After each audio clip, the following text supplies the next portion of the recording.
Welcome to Prime Factors. This week, Camillo Benso.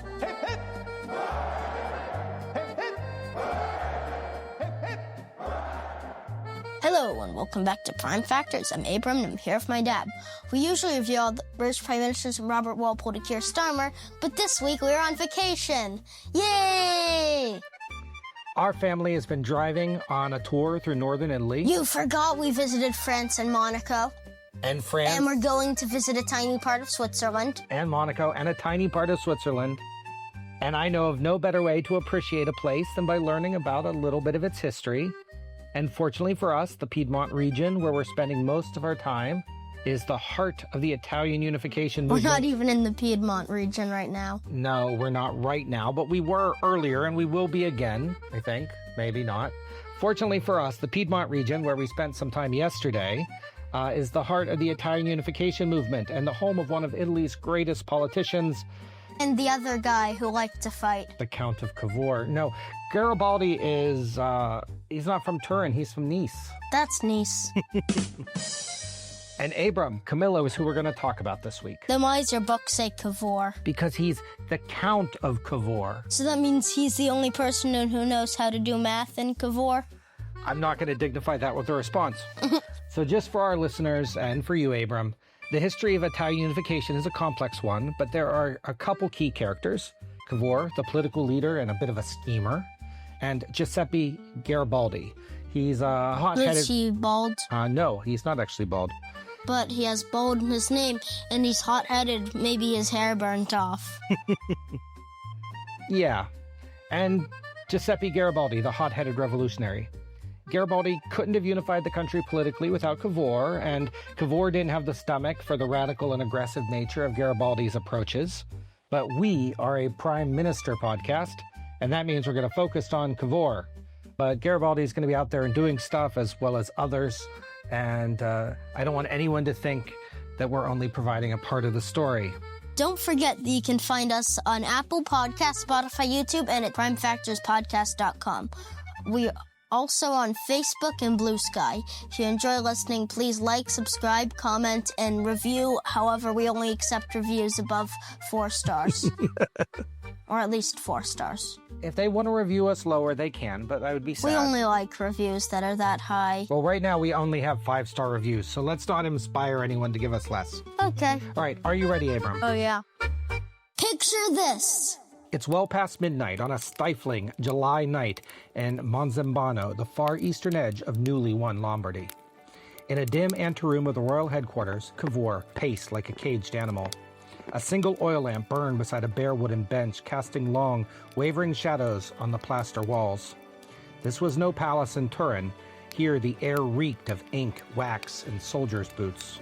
Oh. Camillo pulled out his handkerchief, wiped sweat from his brow and the fog off of his glasses. Somewhere beyond that door, King Victor Emmanuel II had agreed to terms that Cavour considered nothing short of a national betrayal. Footsteps echoed. A servant in the king's colors appeared, murmuring in Piedmontese, "The king awaits." Cavour stepped into the light of the king's study and paused, blinking. This room was brighter, hot, too many lamps and too many candles. Rich carpets and a few polished chairs had been brought from Turin, but the place had been overrun by war. Maps sprawled across tables and on the floor, documents lying open. Even an officer's sword propped carelessly in one corner. Poor sword. Behind a heavy desk sat Victor Emmanuel II, broad shoulders, shirt opened at the throat, with a cigar in his teeth. How do you get a cigar inside someone's tooth? Like, you sort of hold it there, and it's not literally... Okay, do this. It's not literally in his tooth. So you do this, Dad? Is this what you do? No. And you want to, like... Okay. That. Okay. Audience, please don't smoke. Where the heck was I? All and right. Cigar in his tooth. Behind a heavy desk sat Victor Emmanuel II, broad-shouldered, shirt open at the throat, with a cigar between his teeth. That's better. His uniform coat lay tossed over a chair, and his face glistened with sweat. And leaning against the wall stood Constantino Nigra, a mustached diplomat. He looked just as exhausted. In his hand, he held a folded document. In times of stress, the king's native Piedmontese accent was unmistakable. "Please, Cavour, read it," Cavour took the paper. As his eyes swept the lines, his cheeks reddened. This was even worse than the rumor. Lombardy was gained, but Venetia was left to Austria and the rest of Italy unchanged like it was packed in winter ice. The dream of united Italy stopped cold. All of Napoleon III's promises melted away into thin air. "Sire," Cavour began, then caught himself. In his frustration, he too switched to his native Piedmontese. This makes no sense. We're winning. What is Lombardy worth if Venetia remains in their hands? At the moment of victory, we surrender? With this, Italy will not be free, not in our lifetimes. Cavour began to pace, struggling to control his agitation in front of his liege. Sire, refuse it. If the French will not fight, we'll fight alone, and if we fall, we'll fall for Italy. The king's eyes narrowed. Cavour, we cannot go it alone. We have freed millions, and one day we may free more. But for today, for now, we need peace. Cavour stopped, his chest heaving. But, I am the leader of the government. I am the president of the council. He broke off, the unspoken end of that sentence burning in the air. Finally, he straightened. Sire, I will not sign this. I will not sign away Italy. I resign. Dun, dun, dun! Victor Emmanuel pushed back his chair, came around the desk, and placed a heavy hand on Cavour's shoulders. His voice softened. I think Cavour's a jerk. We just started, Abram. I'm sorry, Camillo. We all need rest. He gestured to an attendant. Cavour had walked into the room as prime minister, but he walked out a broken man. Bye, Cavour. What do you think of that? Jerk. He's a jerk. He's... Can't accept peace. It's not that he didn't want peace. It's that he had been fighting his entire life for this idea of a national Italy, and he's seeing it like being ripped out of his hands. And as we go through our episode, I think you'll understand exactly how hard he had worked to unify Italy and exactly how much it hurt him that this opportunity was lost. But if he wasn't able to unite Italy, why are we doing an episode on it? Shouldn't we be doing the person who was able to unite Italy? Spoilers! He does win in the end. This is a moment. This is a dramatic moment in his life. Please cut out the spoiler. We'll see.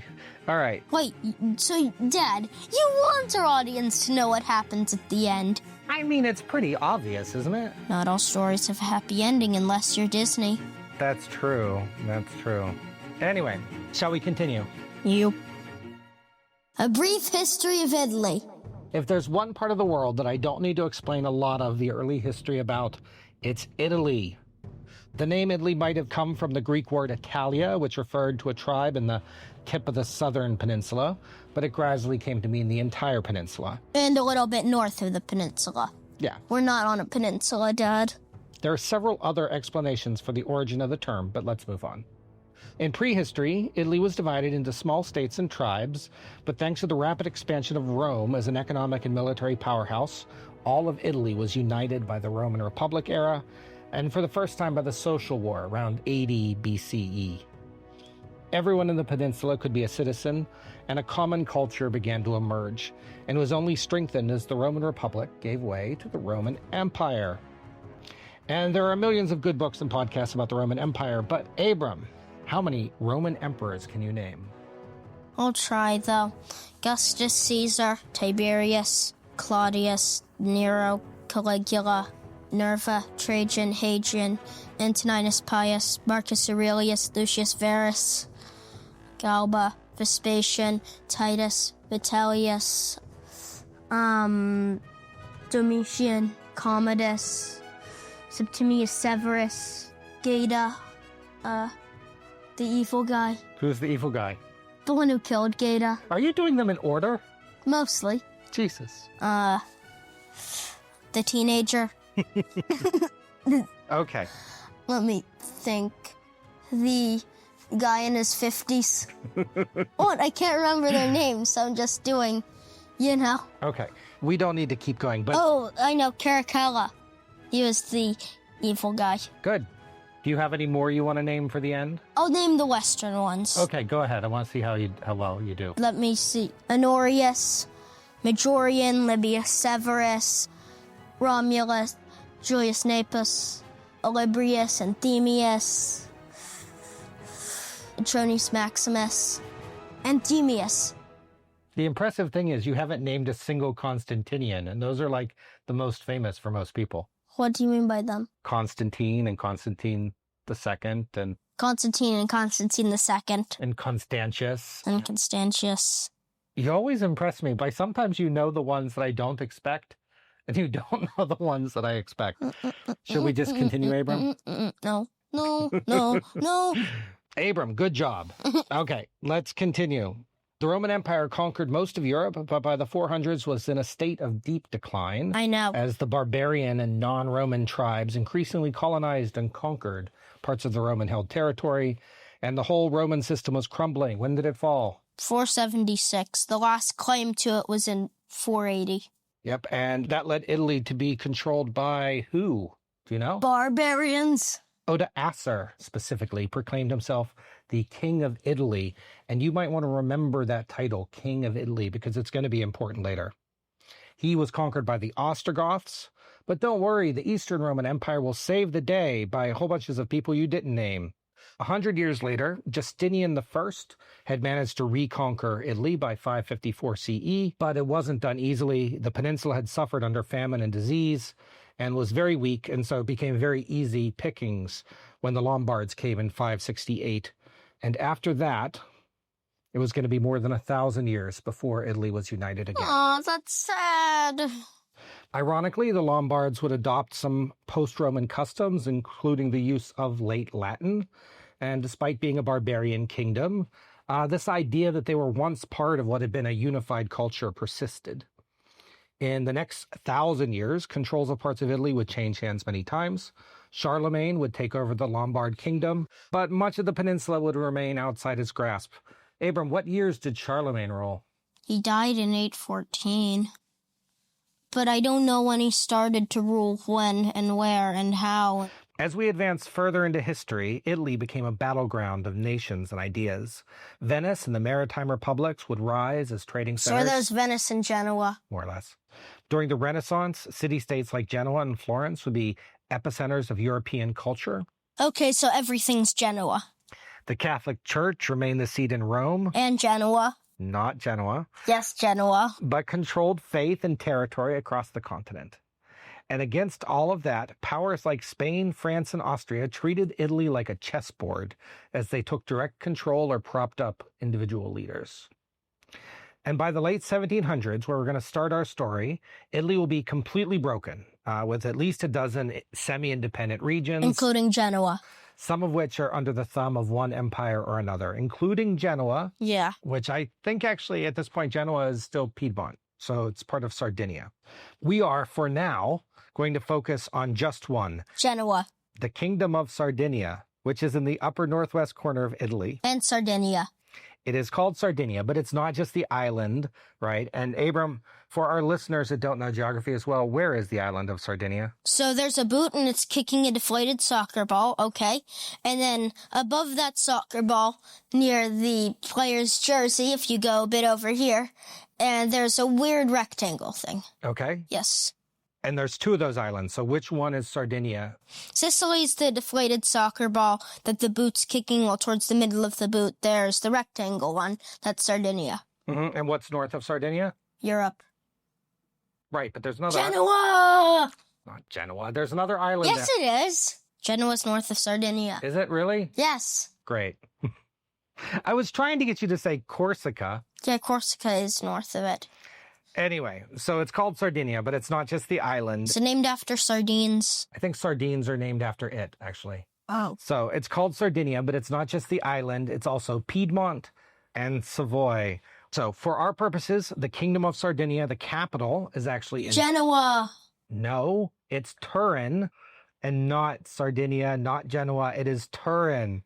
This quirk of naming is important because the Kingdom of Sardinia was ruled from Turin by the House of Savoy and was one of the few relatively independent Italian states at the time. For centuries, they had skillfully navigated the great power struggles between the royal houses of France and Austria. But now, at the turn of the 19th century, a new force is about to upend the entire world: Napoleon Bonaparte. Oh. But for our story, we're going to zoom in now to the Benso family, Piedmont nobles of the Marquisate of Cavour. The family of collaborators. So, Abram, the Marquis of Cavour, or the Marquisate of Cavour, was established with the Benso family back in 1649, purchased from the king, right? We've seen something like that in the British system. Which king? I don't know who was king of Sardinia in 1649. I probably could have said if it was English king or maybe French king. Well, who was the English and French king in 1649? In England, it was Charles I for the first month, and then no one for the rest. Okay, and? In France, it was Louis XIV, I think. All right, well, we'll check that. The point is that the Marquisate was named for the town of Cavour, and the seat of that Marquisate was the Rocca di Cavour. That was like a castle and a rock that was above that town of Cavour. Unfortunately, the castle was destroyed in 1690, and by that point, the family was already falling on hard times. They moved to the nearby mansion at Santena, which I guess anytime you're moving to a mansion, you're not doing too far bad. But they had to leave the castle in ruins. By the time we get to the 1780s, Philippine was forced to sell their silverware, their tapestries, and honestly, Abram, just about anything else to keep the family solvent. The economic instability that was being caused by all the things going on in France, the French Revolution, like it really didn't help. The family The French Revolution was 1790. All right. So we'll scratch that. The important thing is that by the 1780s, the family wasn't doing so well, and that they were being forced to sell off their silverware, their tapestries, and just about anything else in order to keep the wealth going. So even though they were marquises, they were not marquises making a lot of money. But this is when Camillo's father, Michele Antonio Paolo Benso, is born. Now, at that point, the current king of Sardinia is someone named Charles Emmanuel IV. He came to the throne in 1790 when his father died, and he and his family were closely tied to the kings of France, or the former kings of France. Louis XVI and Marie Antoinette were his brother and sister-in-law. Sardinia had fought and lost against the French in the War of the First Coalition, but in 1798, the bill came due. First, they just granted France the right to transport troops across Piedmont land, but the presence of those French troops made it very easy for France to force Charles Emmanuel to abandon the region and flee to Sardinia, once again making the Kingdom of Sardinia just the island. Piedmont, including the territory of the Marquis of Cavour, was shortly after absorbed into the French Republic. Who was that under? So this is the point of the French Republic where it's the Directory. So Napoleon hasn't come to power yet. But the king and queen have already been beheaded. Yeah, the king and queen gone. And because the king of Sardinia was closely related to the former king and queen, they kicked him out. They basically took over Piedmont, kicked him out to Sardinia itself, and France is now ruling over that part of northwestern Italy. The first thing you should know about the French Republic is that they didn't like nobles very much, and that the Marquisate was abolished. They're all citizens now, just like everybody else. And around 1798, Camillo's father, Michel, was 17, and he was drafted into the French army. He was just a common soldier, although he quickly became a junior artillery officer. He was forced to fight in the French wars, at this point lots and lots of wars. He was forced to fight against the Austrians, but he actually switched sides. When the Austrians seemed to be winning, he switched sides. He joined a reconstituted Sardinian army. He tried to push out the French, but he failed. Oh. So he was fighting for the French. Then he turned a traitor. He was then fighting against the French. And now he's just lost again. So he's fleeing to Switzerland because... Switzerland's neutral, like always. I think so. He claimed at the time, or he claimed later, that he had been injured and couldn't fight anymore, but there's not a lot of documentation about this injury. I think the bigger point is that he just fought for the French, and then he rebelled against the French and fought against them, and that if he would have stuck around, he would have been executed as a traitor by somebody. Whichever side was winning probably didn't like him, so he just needed to get the heck out of there. In Switzerland, he settled down, and despite all the madness that was going on in the world, he proposed to Victoire, the Count de Salon's eldest daughter. Guess what she said? No! She said no. So, having failed to court the Count's eldest daughter, he then tried to court the Count's second eldest daughter. And what do you think she said? No! Actually, she said, yes, I'm the second daughter. I'm not as good. I don't know. Maybe I don't have self-esteem. But the point is, her name is Adèle de Salon, and she said yes. And so she is now Michel's wife and the future Camillo Benso's mother. While Michel is away, the rest of the family, quite frankly, make peace with France. They sign a trade deal that they're going to provide cloth for the French military, and the Benso family starts to see their fortunes rising again. Most of my sources paint Grandma Philippine as the leader of the family during this period. I have no idea what Camillo's grandfather was doing, but in 1807, it ceases to matter because his grandfather dies and Michel becomes the next Marquis. But of course, the French don't care. There's no such thing as the Marquis of Cavour because they're in the French system now, and he's still in exile. In 1804, do you know what happens in 1804? Henry Addington leaves being prime minister. In 1804, Abram, the French Republic elevated Napoleon, and he became the leader of a new French empire. Piedmont became just another department in the French Empire called the Po Department, and they didn't even get to keep their name. But by this point, Grandma Philippine had worked her magic. She had fully ingratiated herself and her family in with the French aristocracy. They have become collaborators. So in 1808, a man who's not important for anything except his name, well, not important to us, for anything except his name, he is Prince Camillo Borghese, was made the Governor-General of the Transalpine Department of the French Empire. In other words, he is now the governor of the region that includes Piedmont and where the Benzos are living. He is now the governor, so right now he's the governor? He is in 1808 made the governor. Okay, so that means he's been a governor for an impressive 117 years. I think that's a world record. I just wasn't a governor the whole time, Abram. Actually, it's 200. In any event, notice that he is called Prince because Emperor Napoleon doesn't mind noble titles as much, even though all of the old pre-French titles are still defunct. As Prince Camillo Borghese sets up his new palace in Turin, overseeing occupied Piedmont, he needs a staff. And thanks to Philippine and the Benso family, he gets a giant one that he can point at things and make them turn into flames. Possibly, but he also needs workers. And thanks to Philippine, the Benso family have all really become friends with the French. Grandma Philippe is made a countess of the empire. She becomes a lady-in-waiting for Prince Camillo's wife. Dad is allowed to return from his exile in Switzerland. He is made a baron of the empire and the first chamberlain. And even Aunt Victoria, the woman whom turned down Camillo's dad's offer, she is made a baroness of the empire and a lady-in-waiting. So this whole family is now completely working with the French Empire, helping them control Piedmont. And they're nobles again. They now have French Empire titles, so they're not the Marquis of Cavour. And all it took was abandoning their freedom, abandoning their homeland, and becoming collaborators to the French Empire. They even get to live in the palace in Turin. Did we see the palace? I don't know that we did. Oh. So on August 10th, 1810, Michel Benso and his wife welcomed their second son. They named that son Camillo in honor of their patron, Prince Camillo Borghese. And I think it's ironic that Italy's great unifier and the man who helped push out the French and the Austrians and the Spanish from Italy would come from a family of collaborators and named for their French patron. I think that's really ironic. Why?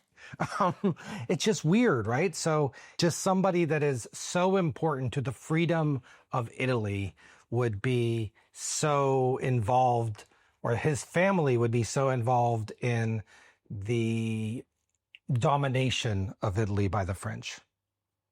But it doesn't matter. The story of Camillo Benso starts here. Silver spoons. So we start every biography with a look at silver spoons, how connected and influential the subject's family is, and how many legs up they get in the world. I do this calculation partially using Wikipedia, and this time I'm using Italian Wikipedia because, guess what? Not all of these people have articles in English. In all, Camillo Benso is born with 13 silver spoons. That places him somewhere between William Pitt the Elder and John Stuart. His father's side of the family is Sardinian nobility, while his mother's side has several peers of the Holy Roman Empire. Add to that all the French Empire titles that his parents achieved right before his birth, and you have someone who has lots of advantages despite being just a second son. Of course, what nobody knew at the time was that the French Empire was not going to last. Napoleon attempted to invade Russia during the winter. Britain and many allies in the Sixth Coalition took advantage of his mistakes. They captured Paris. Napoleon was sent to exile on Elba. He escaped. And he came back. He reestablished the French Empire, and then he was defeated at Waterloo. But he didn't die at Waterloo. No. He went to exile again, too far away to come back. Yeah. How did he come back from the island he was on? I don't know. Did he just swim? I think he probably had help. Uh-huh. So that defeat not only inspired an ABBA song, but it also meant that all the groveling that the Benso family had been doing for a generation was now for nothing. King Victor Emmanuel returned as the King of Sardinia, and the Benso families were now marquises again. But all of those French Empire titles are gone. That's sad. Well, in a way, there were celebrations in the streets at Turin. Celebrations, but with one caveat. Some of the freedoms granted under the French Empire were rolled back when Victor Emmanuel returned to the throne.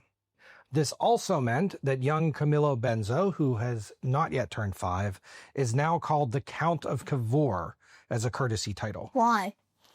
That's a good question. So in the British system, the second son wouldn't get a title.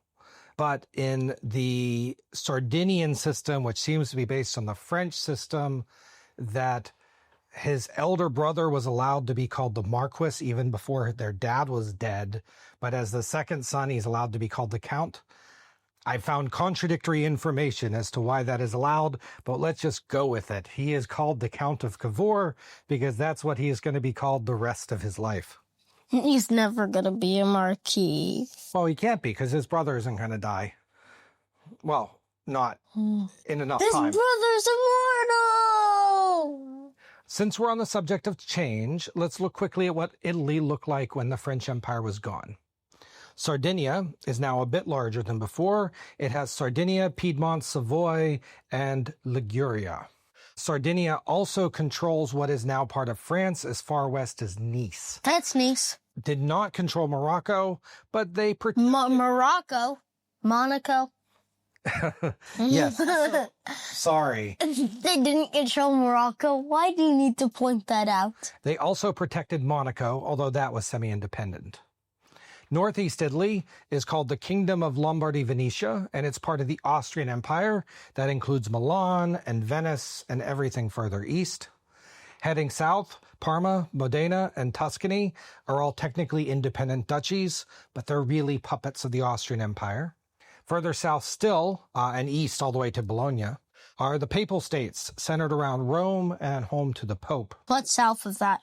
The southern end of the peninsula is the Kingdom of the Two Sicilies. Why are there two Sicilies? Great question, Abram. It is the merger of the Kingdom of Sicily with the Kingdom of Naples. Then why is Naples now a Sicily? But confusingly, the Kingdom of Naples also called itself Sicily.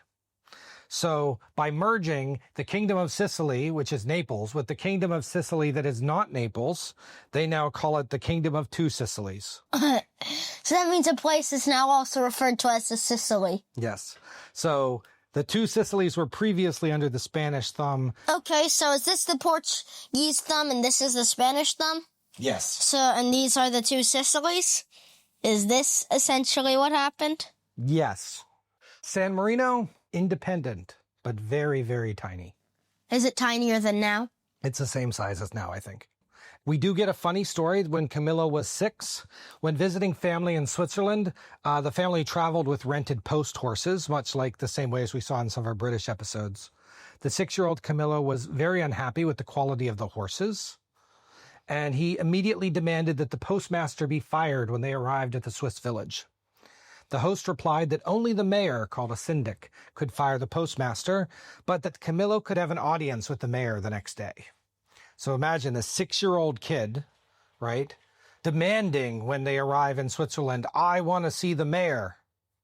Do you think you'd get away with that, Abram? I want to see the mayor. I want to see the mayor. Anyway, the next night, or that night, Camillo's host sent a message to the mayor about this hilarious 6-year-old, and they arranged for him to meet with all the pomp and circumstance you can imagine for a Marquis's family meeting Swiss aristocrats. Camillo demanded that the postmaster be fired. The mayor agreed and then promptly did nothing, and everyone found it to be so funny that they wrote about it later. I don't think this story tells us anything about Camillo except that he had once been a very demanding and spoiled child. At age 10, he was sent away to military academy. His elder brother got to go to a better school where he could have a classical education, but as a second son, Camillo's options were more limited. And at the military academy, he basically got to learn math and geography and geometry, but very little in the way of reading or writing, just stuff that you might need as a military officer. And he'll later complain that the academy did not prepare him for a life as a journalist or a politician. But really, that was the point. It's a military academy. That's what it's for. But although Camillo was not being given a liberal education, many students, revolutionaries around Europe are waking up and demanding rights. In Italy, a secret society known as the Carbonari had taken root and were whispering of freedoms and possible reunification of the peninsula. The revolutionary dreamers in Sardinia just needed a tiny little spark to light the fire of rebellion. Revolutionary dreamers. Abram, the world left behind by the French Empire was a powder keg. Despite France falling into chaos and authoritarianism, Europeans and beyond dreamed of liberty and throwing off all those absolute monarchies that still existed. Some wanted a republic like the United States, some wanted a constitutional monarchy like Britain, and others mixed those ideas with the idea of nation building, right? Let's have a nation of all Italians or a nation of all Germans. And this pattern is repeated over and over and over again in the 19th century. One rebellion will inspire another and another and another, and liberal ideas will spread kind of like wildfire. The year 1821 is one such moment. Camillo is only 11, so he's not involved in this, but he would have learned about these events even in his military academy. In that year, Spaniards fought to regain a constitution that was taken from them. Mexico and Peru fought for independence from Spain. Greece rebelled to escape the Ottoman Empire. But there was stuff happening closer to home. In Piedmont, on March 10th, 1821, a group of soldiers at the Alessandria fortress mutinied. They raised a tricolor. What's mutiny mean? Mutiny means rebelled. I'm an officer, and I am going to take my troops and point them against the people that I'm supposed to be fighting, or on a ship, taking over against the captain's orders. Oh. But they raised a tricolor flag of rebellion. They demanded constitution or death, and they began marching 50 miles towards Turin, picking up revolutionaries, picking up students, picking up people that wanted a constitution in Italy. By March 13th, they had made it to Turin. King Victor Emmanuel said, I know, I'll quit. And he abdicated. Bye! His younger brother, Prince Charles Felix, is now King Charles Felix. But guess what? King Charles Felix is outside the capital at the time and can't get there. That's sad. So a 22-year-old cousin of the king, the next in line for the throne, named Prince Charles Albert, was installed as regent. And Charles Albert was a member of the younger generation, a new man who was open to new ideas. He was beloved by the growing liberal movement as someone who understood him. He met with revolutionaries in Piedmont, and he agreed with them. Sardinia could have a constitution. They won. Except King Charles Felix immediately put a stop to it. He was a 56-year-old authoritarian of the very old mold. He ripped up the new constitution and sent his well-meaning cousin into exile. And then he used Austrian troops to put down the revolts in Piedmont. The dreams of a liberal monarchy in Italy were dashed for now. But keep track of this Prince Charles Albert. He's going to be an important character. Although he started off as a liberal, he quickly has a change of heart.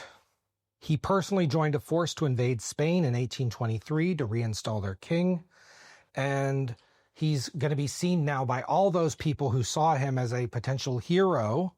He's now seen as a traitor, a pariah. Why did they do this? Well, good question, Abram. And the answer is probably that he was next in line for the throne and that he wanted to get back in the good graces of his cousin so that they didn't write him out of the succession. So basically, he's going to be like, I'm going to do whatever I need to do to make sure that I'm still the next in line for the throne. But now that Prince Charles Albert is allowed back in Turin, he needs to staff his household. And the subject of our episode is now 14, and he's selected to be a page for the prince. These duties complemented his military training. It involved delivering messages, introducing guests, and even traveling with the prince on trips. And it was probably arranged by Camillo's father or grandmother because it meant that the prince would now help pay for his education. I don't know much about Camillo during this time, but we know that he was very much a child of the 1821 revolts. He came to believe wholeheartedly in the unification of Italy. He believed in a British-style constitutional monarchy, and he thought that politics would have to be the solution to the problems. And he also hated his new boss, Prince Charles Albert. He saw him as a traitor. In 1826, he graduated from Military Academy, first in his class, and thanks to his excellent math skills, he was made a second lieutenant in the Corps of Engineers in the Royal Sardinian Army. So basically, they were the people that would follow the army around, building bridges, fortifications, whatever was needed. Despite his intelligence, however, Camillo's relationship with the prince soured. And different biographies put this in a different way. Maybe he made a childish outburst about how much he hated the uniforms. They apparently made him look like a lobster. Or maybe he disagreed with the prince over policy. And at this point, Prince Charles Albert had become such a symbol of the liberal movement's failure and misplaced trust that the young Camillo may have just struggled to contain his disdain for his royal patron. And by 1828, that relationship reached a breaking point. Prince Charles Albert kicked him out of his house and may even have tried to strip him of his military commission, but if he did, the king refused. And by the end of 1830, Camillo's grousing about the government had gotten around, and he was pretty much put in exile. He was assigned as a supervisor to rebuild the fortress of Bard. Do you remember we passed that fort? Yes. Although the role could have been seen as a promotion, Camillo felt that it was a virtual exile and a punishment for his liberal sympathies. The posting is going to keep him far from his friends and far from those liberal intelligentsia in Turin. And sources differ on why he was exiled. It could have simply been his bad relationship with the prince or an old grudge being repaid. One source said that his father had become more prominent in Turin. He's going to become the mayor, amongst other things. Did he become the mayor? Camillo Benso will become first a commissioner of the city, then the head of police, and then he's going to become the mayor. I don't know which he is right now. But the point is, his father is now important enough that maybe his son is a little bit of an embarrassment and he just wants him far away to not spout liberal nonsense. Just after being posted at Bard, King Charles Felix died, and now Prince Charles Albert is now king. Yeah, but now that there's no one else that could kick him out, why didn't he just get back his liberal ideas from earlier? You have a great question, and one that we're going to get to in a couple minutes. Good catching that. Anyway, Camillo was still upset with the prince, and quite frankly, still saw his new king as a traitor. So he used his time in Bard to deepen his understanding. He researched liberal philosophy. He wrote papers.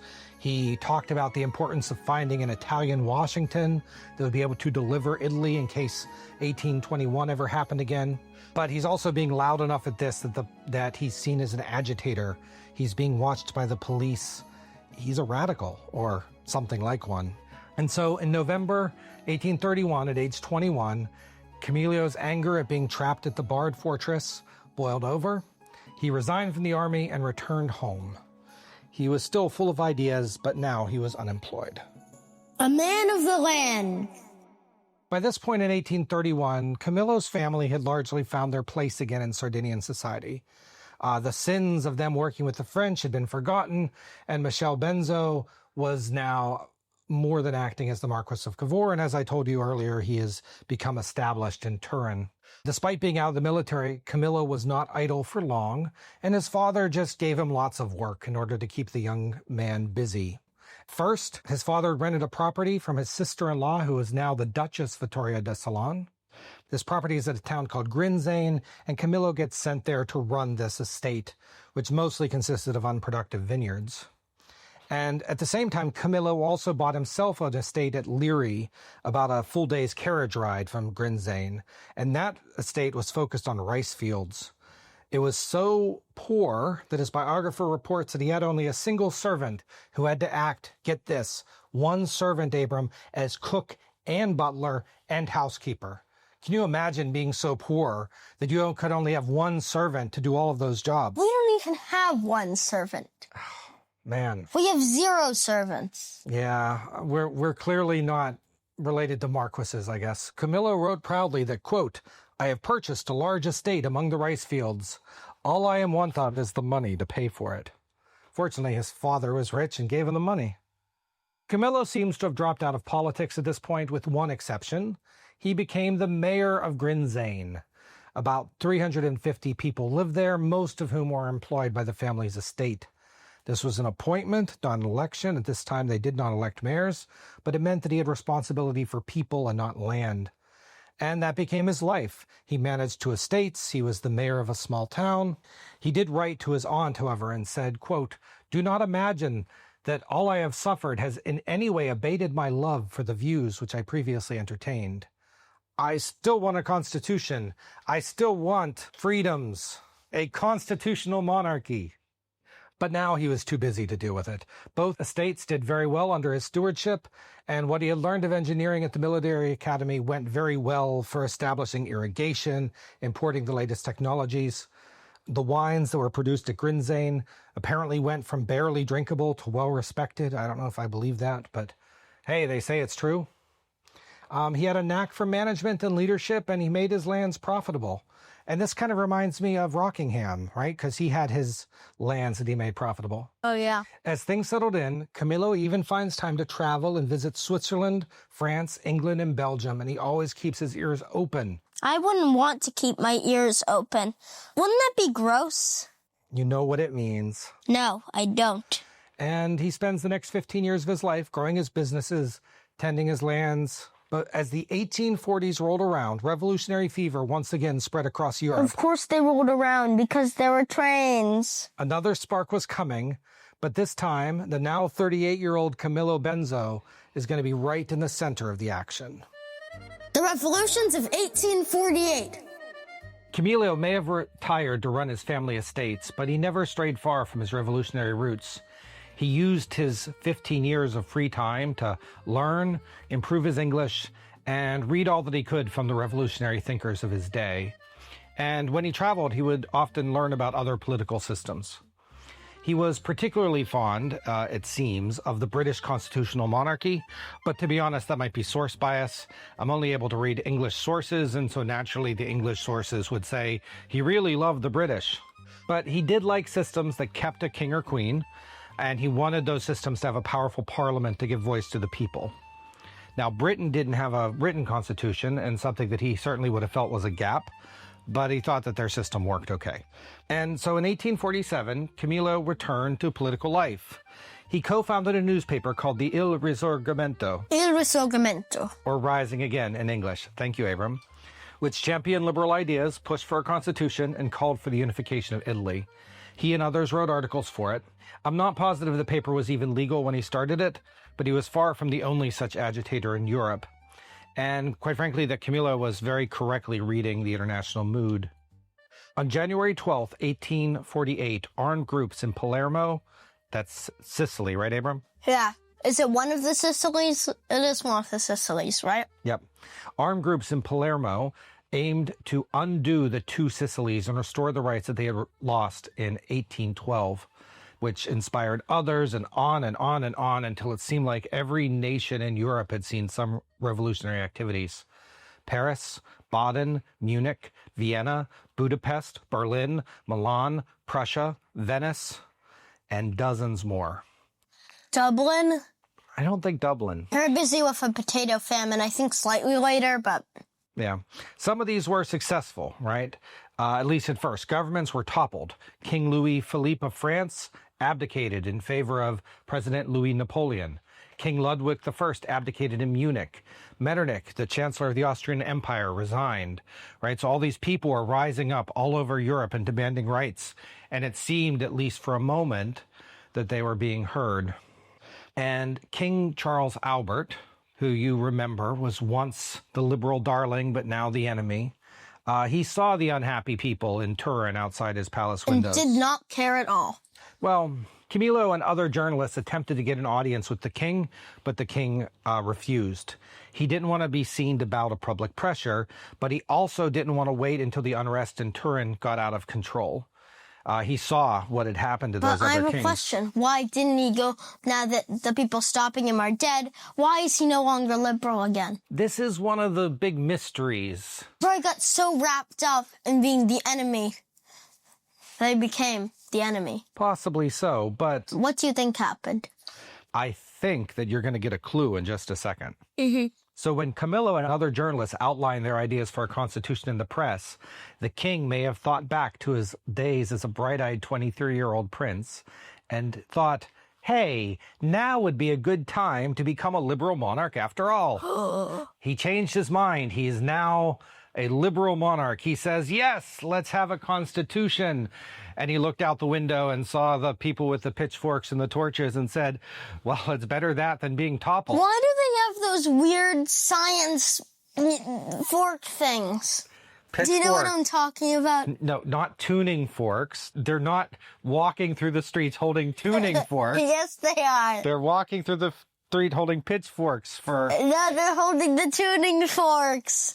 So if you ever include a thing where you include an AI image, then of the people, when I say that, they're holding, change to tuning forks. Sure. What even are tuning forks? Tuning forks, you hit them, and the arms on the tuning fork will vibrate at exactly an exact frequency that could be used for something. Anyway. But why are they holding them? I mean, tuning forks, salad forks, I mean, they were just marching down the street. Animaniacs made a whole song about this kind of stuff, the complicated food etiquette stuff. In any event, just as he had once promised in 1821, Charles Albert delivered a constitution. On March 4th, 1848, the Statuto Albertino was signed, and it reformed the Sardinian government in a model very much like Britain. It would have a Senate, which is a little bit like a House of Lords, with peers appointed by the king. Oh, Dortalis Frankium would love this. It would have a Chamber of Deputies, which is a little bit like a House of Commons, and elections would be held across the country for representatives. Judges would be appointed for life by the king. Catholicism would be the official state religion, but others would be tolerated. Personal liberty and property would be respected. And perhaps most importantly for revolutionary journalists like Cavour, freedom of the press. But Charles Albert's next step, Abram, was even more surprising, and perhaps one that Camillo believed in theory but not in practice. There were revolts going on in Milan and Venice, signs that people were crying out for liberal government, like his new liberal government. And So he ate them. he also knew that Vienna is rioting, and that might be keeping the Austrians occupied with their own internal politics.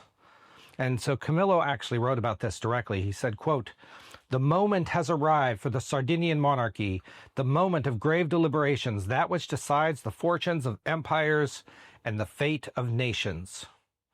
On March 23rd, 1848, Sardinia, King Charles Albert, declared war on Austria and marched Sardinian troops into Lombardy. This will be known to history as the First Italian War of Independence. At first, the Kingdom of the Two Sicilies and the Papal States backed this Sardinian invasion, but as they watched their own people agitate and revolt, they had little energy to spare to help for an Austrian invasion. A war election was called to find the first ministers for the Chamber of Deputies. Camillo ran and won a seat in Turin.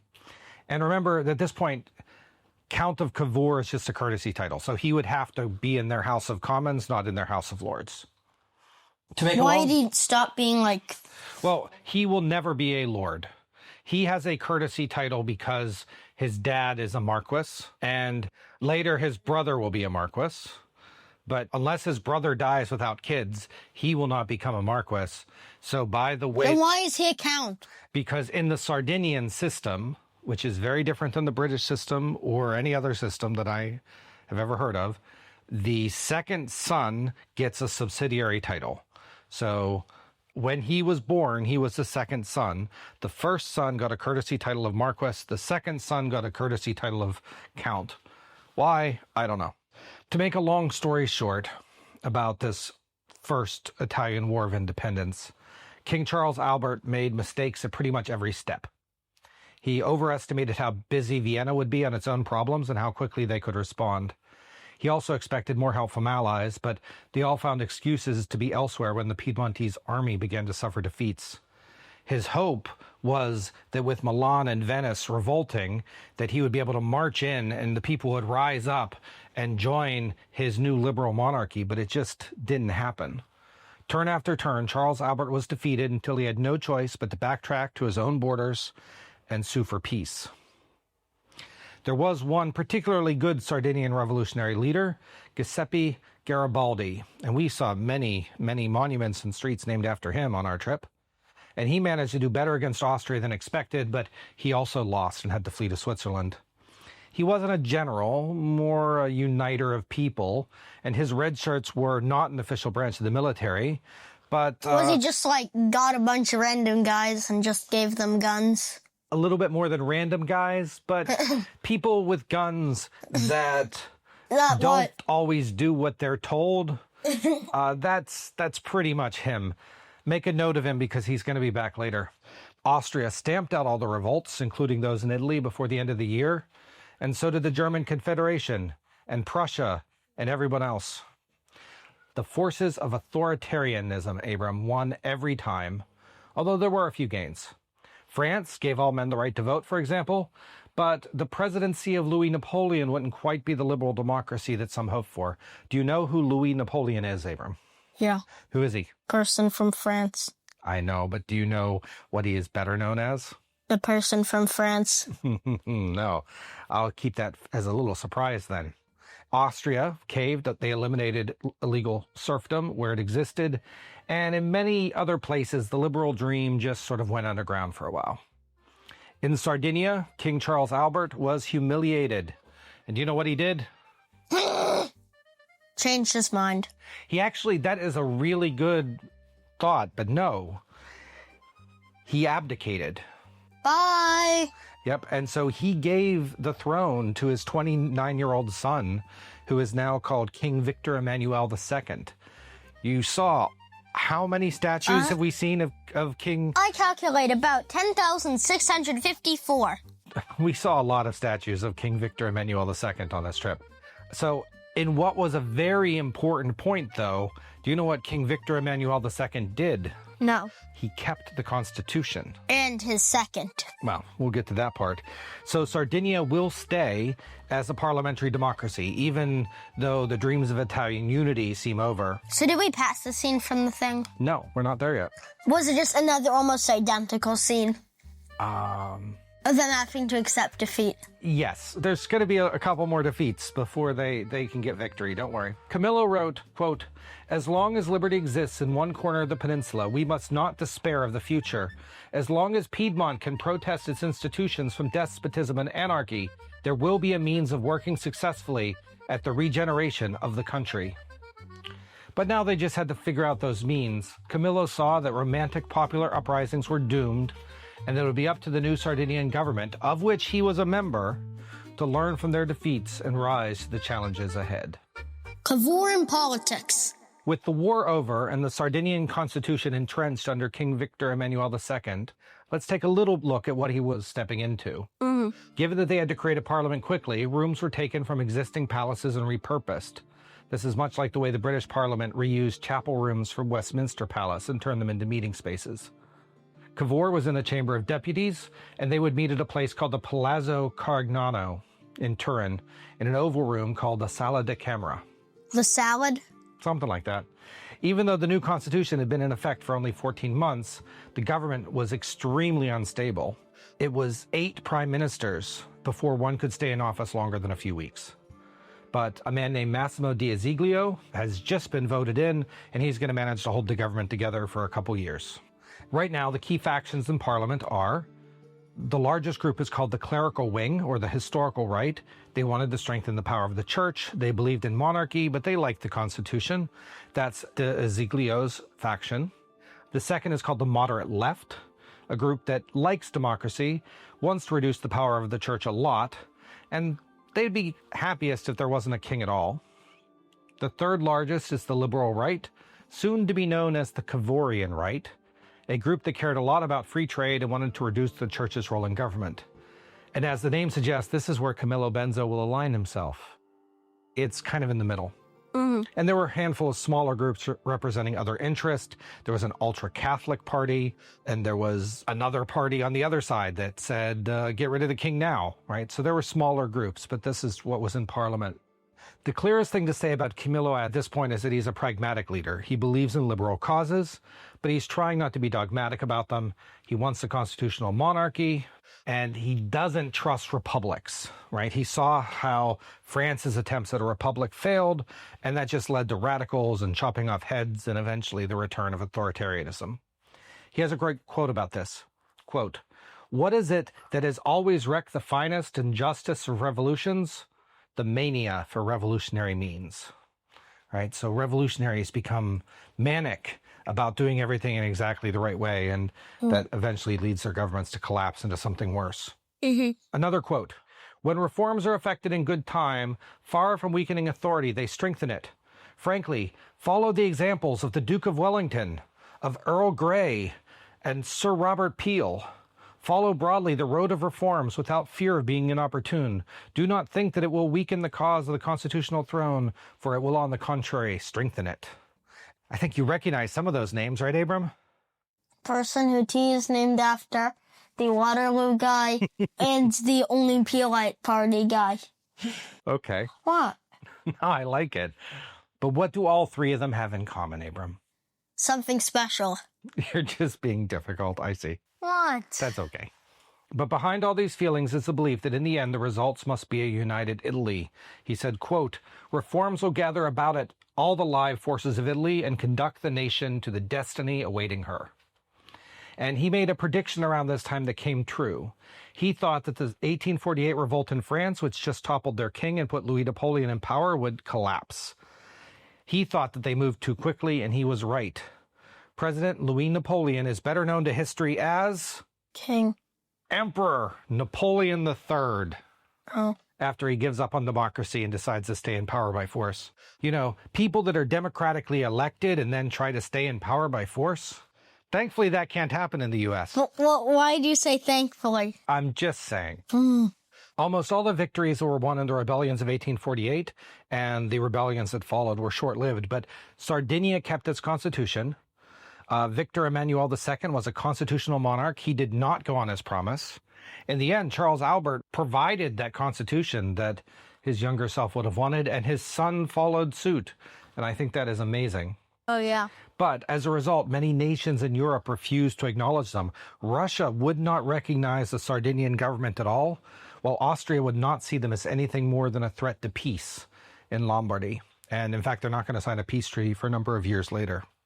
It's difficult to chart the baby steps that Camillo was making in Parliament, but he was seen as intelligent, although not a good speaker. Multiple biographies say he's a really bad speaker, but he is a workaholic. He has a background as an engineer, as a businessman, running his family's estates. He was a mayor. So it was probably inevitable that Prime Minister Massimo D'Azeglio wanted to bring him into government. A previous finance minister had died, and there was an opening for a person who was good at money. The king actually warned Prime Minister D'Azeglio about this. He said, quote, "I will accept him, but wait a little, and he will rob you of your portfolios." Of your collection of worksheet images, things that you put in a weird foldy thing? Or government jobs, one or the other.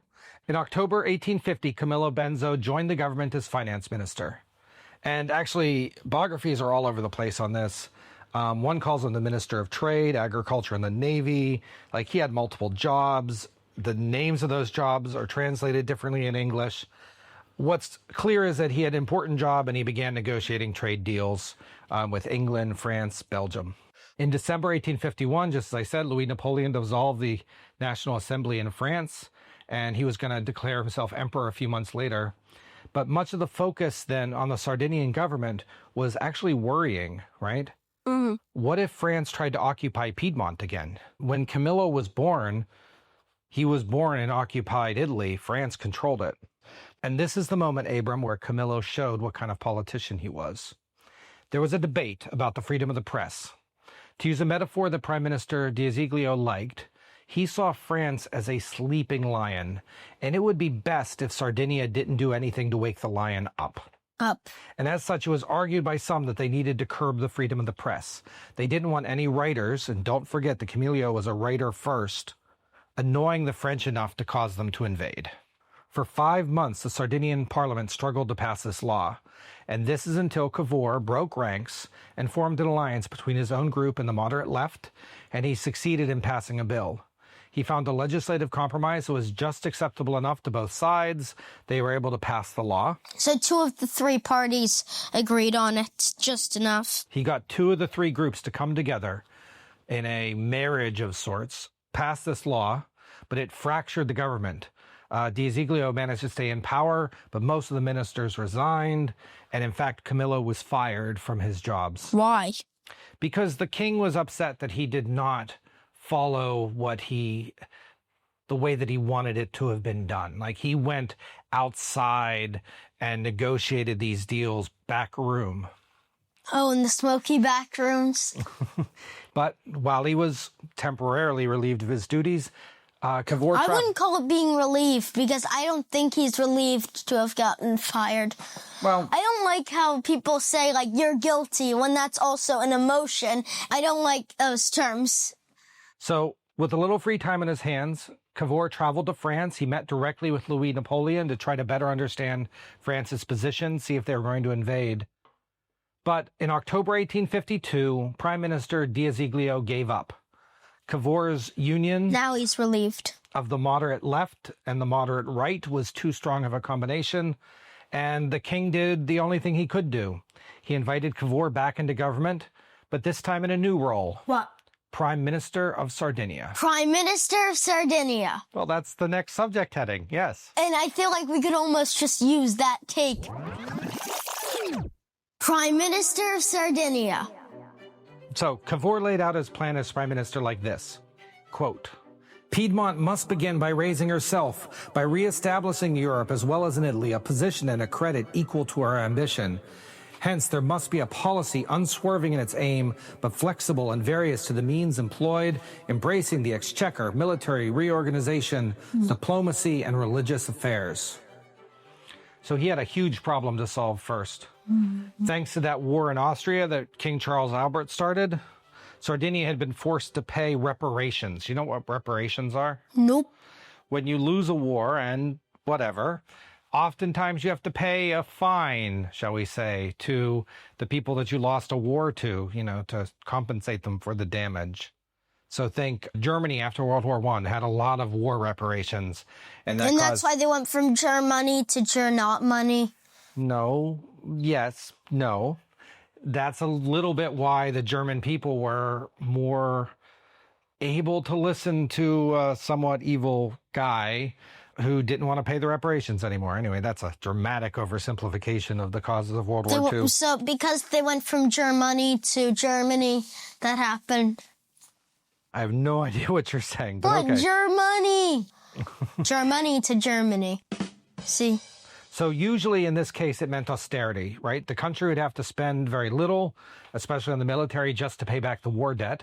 And this kept losers weak after a bad war. But this isn't what Cavour wanted to do, so he took a gamble. Don't gamble, Cavour. Well, he said, quote, in order to realize our program and profitably cultivate the country's resources, it was necessary to give a powerful impulse to works of public utility, to work our railways with all possible circumspection, while we gave encouragement to other enterprises. Instead of going into austerity, Sardinia would invest heavily in new railroads, new businesses, improving trade routes, and modernization. It would require a massive tax increase as well as loans, which would put the country deep into debt. If he succeeded, it would be brilliant. But if he failed, the country was going to dig itself a really, really deep hole. The taxes that he established were unpopular. Newspapers attacked him. His home was assaulted by a mob that screamed for his death.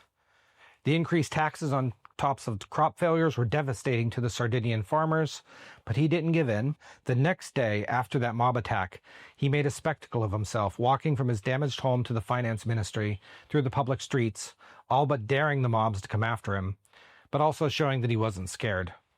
I'm actually sure he had plenty of police protection, even if it wasn't visible. Don't forget, his father had been the mayor of Turin and the former chief of police. His father's now dead, but His father's dead? I think the police would be No! paying attention. I can't believe you killed his father. I didn't kill his father. He died of natural causes.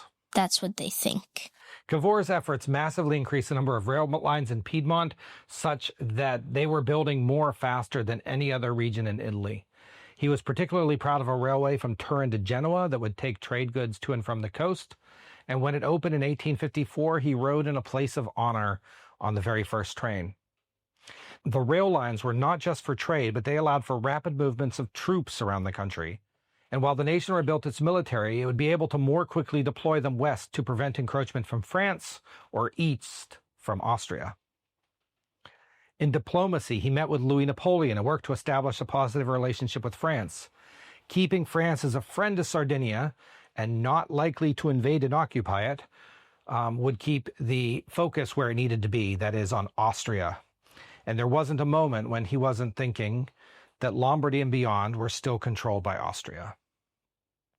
We have another good quote here saying, quote, "Let me say frankly, in the faces of impending possibilities, I think it prudent, conformable with the interests of the country, to be on good terms with France." Cavour's stance on the church is more complicated. He wanted a free church and a free state, but while he supported the church in theory and was a practicing Catholic, the Pope was in charge of the Papal States and supported by Austria. He supported the Catholic religion, but not Catholic politics. Under his government, they abolished the church courts. So if a priest or a nun got into trouble, they could only be charged by church authorities. He said that wasn't fair, and he moved them to normal courts, which prevented the church from being lenient with their own members. He also confiscated a significant amount of church property to pay down the country's debt, not unlike what had been done in England a couple centuries before. At the same time, he reduced the power of the church. He was trying to win over Roman Catholics. If there would ever be a united Italy, he needed Roman Catholics on his side, right? There's a lot of Roman Catholics here. Yes. That's why they're called Roman Catholics. Except they don't live outside of Rome. During a cholera epidemic in 1854, he feared for his life and his afterlife. And other politicians had been denied last rites by the church, so he made an arrangement with a person named Father Giacomo, a local priest in Turin, to provide him that sacrament if he would need it. The idea would be if you were Catholic and you didn't receive last rites and you died while you still had sins, right, that hadn't been forgiven, you would go to hell, right? So he didn't want to go to hell. No. But more importantly, publicly, as a politician, it was a sign that Catholicism was still valued in his government. I will say, though, that the Pope, I don't remember which Pope it is, did excommunicate both him and King Victor Emmanuel II. So I guess he was going to hell anyway. That's sad. By 1855, the situation in Sardinia was looking brighter. His economic reforms were taking hold, and his gamble to go into debt for development was paying off. He wrote, quote, "Circumstances have led Piedmont to take a clear and positive position in Italy. Since Providence has so willed it that Piedmont should be alone, free and independent in Italy, it is the duty of Piedmont to use that liberty and independence in pleading the cause of our unfortunate peninsula before Europe." And that is why, Abram, in 1855, Sardinia committed 18,000 troops to a war that they had nothing to do with. Whoa. A seat at the table. In 1855, Russia invaded what is now Moldova, at the time controlled by the Ottoman Empire, over a petty excuse about how Russian Orthodox citizens were being treated in Palestine. Really, Russia sees the Ottoman Empire as failing, and their empire is rising. and they're going to take advantage of that decline. Britain and France are eager to maintain the balance of power in Europe, so they go to war on the Ottoman Empire's side. And the first thing that they're doing in this war is they're trying to capture Sevastopol on the Crimean Peninsula. But they don't succeed. It just leads to an extended siege. I'm simplifying this war a lot. This, by the way, is called the Crimean War. Have you heard of that? I think so, but I not much about it. I'm simplifying it a lot, but the key is that Cavour decides that Sardinia should fight as well. They send 18,000 troops to Crimea to fight a war that they have nothing to do with. They help, but that's not the real story. The real story is that Cavour is playing politics with Sardinian lives. By going to a war he didn't need to do, he has boosted his relationship with Britain and France.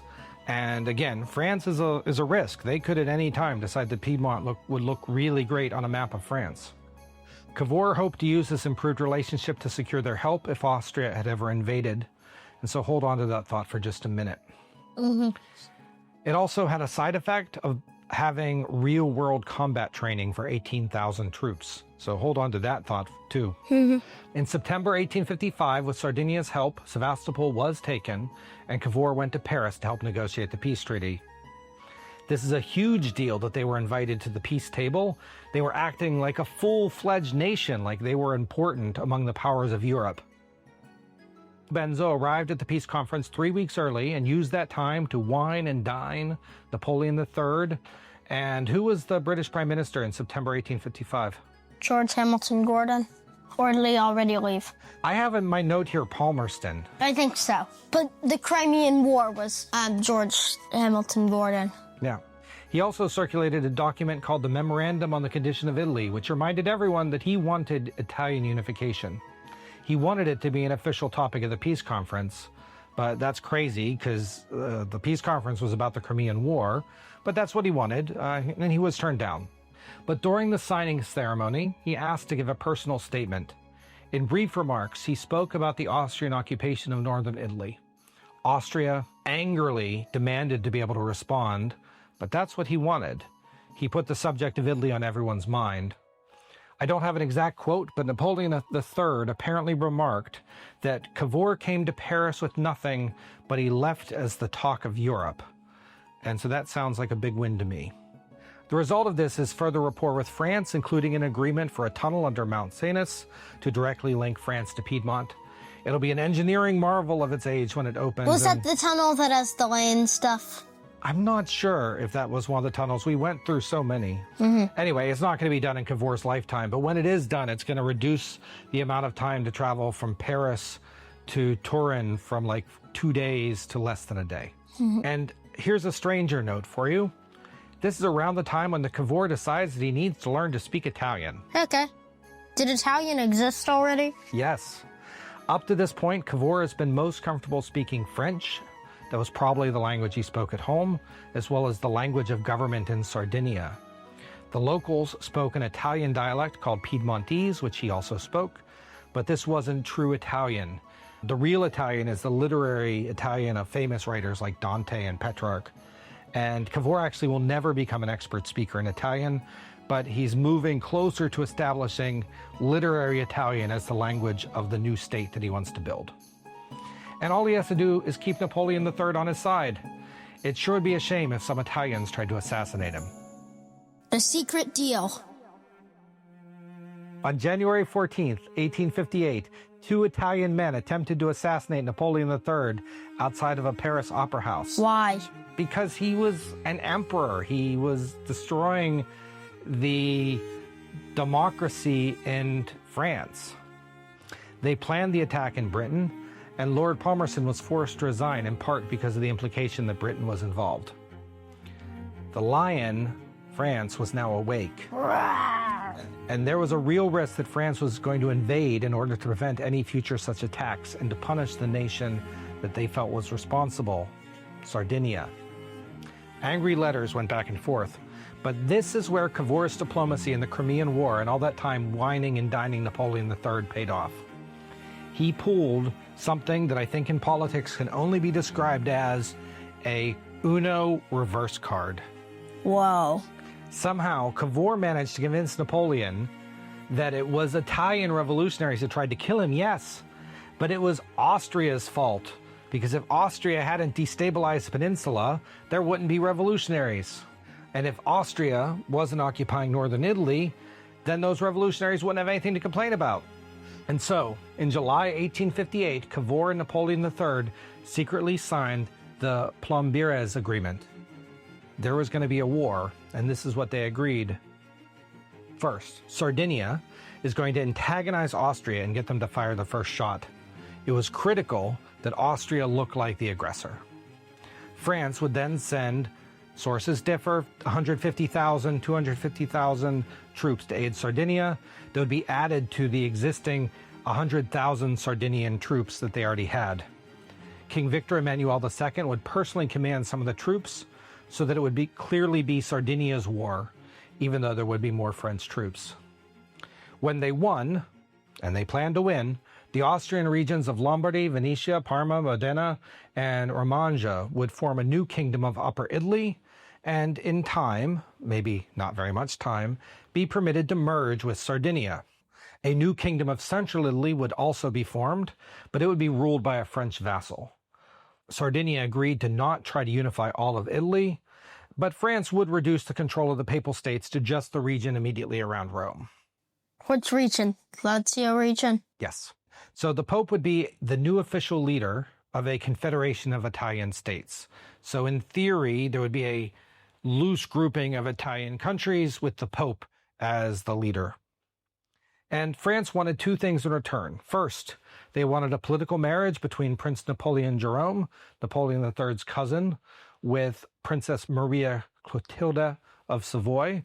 This basically gives them, in a couple generations, potentially a claim on some of this Italian territory anyway.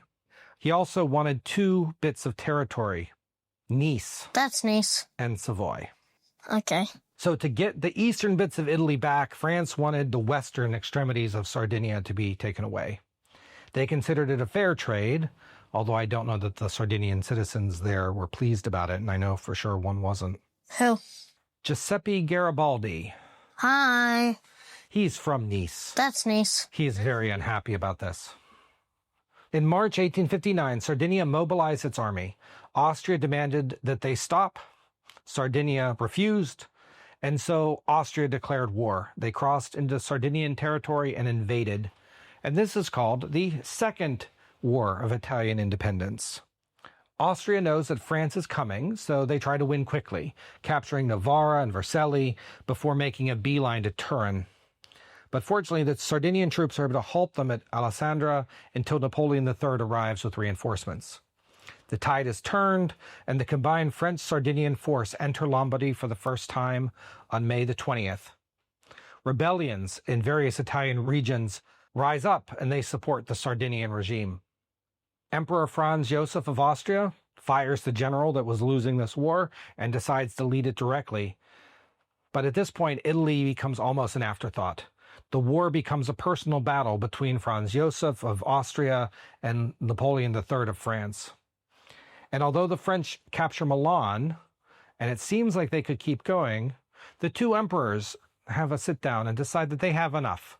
And they signed an armistice on July 12, 1859. So they don't get to Venice. They don't make it to Venice. All those promises that France made, forgotten.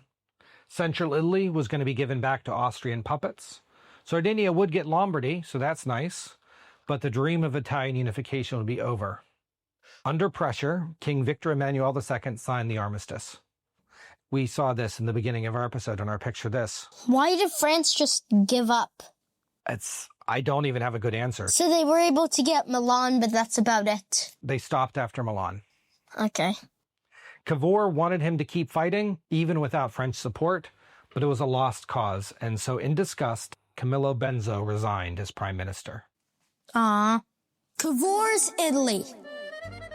In the next 6 months, his replacement, and I'm not even going to bother to name him, signed the armistice, but he struggled to hold the country together. In a secret meeting, one of my sources say at a king's hunting lodge, and others says actually at his palace in Turin, who knows, the king met with Cavour and asked him to come back. Cavour agreed to return as prime minister, but only if the king allowed him to run his own expansionist agenda and that the king would agree not to push back. The king agrees. So on January 21st, 1860, Cavour becomes prime minister of Sardinia for the second time. Yay. Ever since the war, Sardinian troops had continued to occupy Parma, Moderno, and Tuscany. They were supposed to, by the treaty that they signed, hand them back, but instead what they did is they hold elections where the people voted to join Sardinia. How fair these elections were under these conditions is unclear, but France decides to look the other way. In April, revolutionaries in Palermo stage a revolt. A group of volunteers led by Giuseppe Garibaldi, remember him, unofficially traveled to Sicily to... Is he bald? I don't know. Unofficially traveled to Sicily to assist in the revolt. He was really angry by the loss of Nice. That's Nice. And he initially thought he'd try to take it by force, but events in Palermo provided him with a different outlet. Cavour doesn't actually like this. He doesn't like revolts at all, but in this case, he decides to let Garibaldi do his thing. And by the end of May, Garibaldi's troops had taken the city of Palermo and were on their way to conquering all of the Kingdom of Two Sicilies. Some political backdealing and some negotiation between Cavour and Garibaldi causes him to stop before invading Rome. They don't want to get into that quite yet. The newly freed people of Sicily vote to join Sardinia. Again. So now is it Piedmont, Sardinia, Sicily, and Lombardy? Are those the four regions? And Liguria. And Liguria, yeah. So 5. So I don't know how fair that election was. The tides of change were moving quickly, however. Because how many of those regions are now under Sardinia? 5. They decided, calling all of these places Sardinia, that doesn't make sense, does it? We need a new name. What should we call this country? Oh, there we are. The language is Italian, so I have an idea. Let's call it Italand. Good, but let's just shorten it a little bit. Italand? No, I think the D is kind of throwing us off. Oh, Italia. That's going to be hard for other people to pronounce, so let's just remove the A at the end. Italy, so there. Yes, okay. Is that essentially what happened? Yeah, so on March 17th, Parliament passed a bill to change the name of the country to be the Kingdom of Italy. But they stressed continuity. Italy was going to keep the Sardinian constitution so that they would remain a constitutional monarchy. And in fact, Victor Emmanuel II insists that he remain Victor Emmanuel II. He doesn't become Victor Emmanuel I, King of Italy. He still remains the second. Turin is going to remain the capital, at least for now, until a future time when Rome could be part of the kingdom. New elections are held in January 1861 to build the first Italian parliament that would include all of the country's newly added regions. And on March 23rd, 1861, it is official. The Count of Cavour becomes the first prime minister of Italy. Yay! This is still a partial state. Northeastern Italy, including Venice, are still outside the new country, as are the papal states around Rome. But Cavour's intentions are clear, and it seems like only a matter of time and another war before those would join up. Cavour wrote, quote, "Will the deliverance of Venice come by arms or diplomacy? I do not know. It is the secret of Providence." Doesn't he die soon? Yes. So while this would be a great time to talk about the rest of the story about how Italy came together, Cavour died. He does not live to see his dream completed. When did he die? On June 6, 1861, he fell ill from malaria, and he died after less than 3 months leading the new kingdom. He was only 50 years old, and he had been prime minister of Italy for something like 81 days. Some biographies state that he died of exhaustion and overwork. I think they're a little biased. Others suggest he just had a bad doctor, he was bled to death. Doesn't matter. It is the end, however, of Camillo Benso, the Count of Cavour's story. So, Abram, on our trip around Italy, we have seen many statues, many streets, many plazas named for Cavour. The town that he was mayor of changed its name to include Cavour. We almost went to the Cavour Museum, but it was closed. I think in some ways, Cavour died at exactly the right time. He got to bask in the triumph. He got to be the first prime minister of Italy, but there were decades of hard work still ahead trying to unite. Did Italy not fully unite for 10 years after his death? I'm not sure the exact date when all the rest happened. There's going to be a third war of Italian independence. There's going to be all this stuff going on with the Pope. Not everyone in all of those regions that were just absorbed felt that those elections were fair. And many across Italy felt that it had been Sardinia taking over their territory instead of giving them true freedom. It's a complicated topic. But Cavour was the prime minister that brought it together. He was the prime minister that led to the unification. He just managed to die before a lot of the problems and real challenges that would continue to plague the country in their unification for many years. Mm-hmm. I think this episode might be a little kind to Camillo Benso. I'm sure that he has more flaws than I said here, but I kind of like him. Okay. What do you think, Abram? Good. I think it's Camillo, but any Italian listeners, please, if you leave a review, remember the review requirements. Please tell us if it's Camillo, or Camilio. Okay? If I've been saying his name wrong this entire episode, it's going to be very sad. But Abram, what do you think of Cavour? Okay. Was he as fun as a British prime minister? Yes. Better.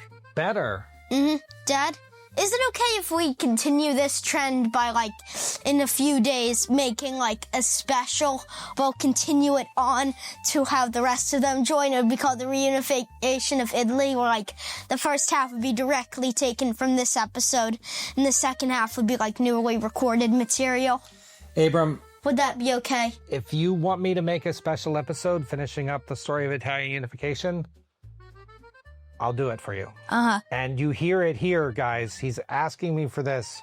So don't be mad when it appears in your feed, okay? Okay.